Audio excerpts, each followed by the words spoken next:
السلام عليكم بنات ومرحبا بكم في فيديو جديد على قناتي راحتي في كوزينتي.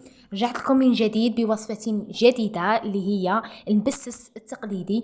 شوفوا قسمت لكم حابه اشوف كيفاش يجي يذوب في الفم. نعطيكم المقادير وطريقه تحضير الوصفه، مقادير سهله متواجده في كل بيت. عندي كيلو ونص تاع سميد متوسط، كاس تاع الزيت، كاس شاي تاع الزيت نعبروه زيت. عندي هنا كيلة تاع ما، وعندي مغرف صغيره تاع السكر ومغرف صغيره تاع الملح. نجيبو القصعه نديرو عليها كيلو ونص تاع سميد متوسط، ونديرو عليها مغرف صغيره تاع السكر ومغرف صغيره تاع الملح، ونزيدو عليه هذاك كاس تاع الزيت. كاس تاع الزيت يكفي في هاد المقادير، مقادير بسيطه. نديرو هنا الزيت تدريجيا. هنا الكاس اللي نشربو فيه لاتاي العادي تاعنا تعمريه زيت. هنايا نخلط مليح. شوفوا طريقه التخليط تاعي في الفيديو، انا ما رانيش نفتل فيه كي الطعام، راني نخلط بهذه الطريقه. شوفوا كيفاش راني نخلط، ما فيها الوصفه لا سمن لا زبده، ويجي شباب وبنين. شوفوا كيفاش راني نخلطو مليح. هنا الماء نزيدو تدريجيا. هنا شربنا المبسس بزاف بالماء يجينا يابس، ما احنا ما نعجنوش كي الكسره. احنا لا عجناه كي الكسره يعني انا الوصفه اللي عطيتها لكم خاطئه، زعما ماشي هي.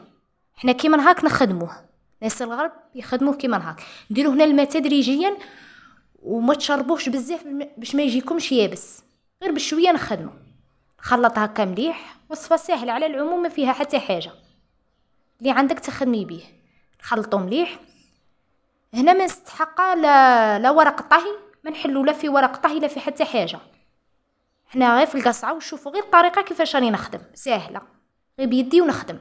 هنا انا قررت نطبع بالطابع. انتي ما عندكش طابع ولا حبيتي ديريه بالخدمي، قطعي بالخدمي عادي، كان حتى مشكل. قطعيه بالخدمي بهذه الطريقه. انا نحتاج هذا الطابع مربع تي دائري اللي عندك خدمي به. شوفوا كيفاش يجي. ما نديروش عجين، ما لازمش عجينه ونحلوه، هذاك ماش مبسس. وصفه سهله.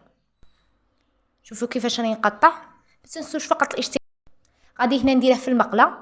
هنا الزيت ما يكون سخون ما يكون بارد.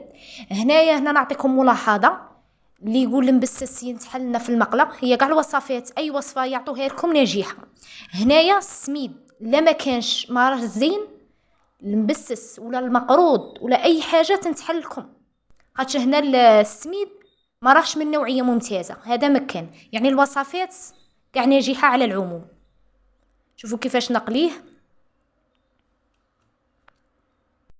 بعد ما طيبته في المقله هو سخون، انا ندير عليه العسل.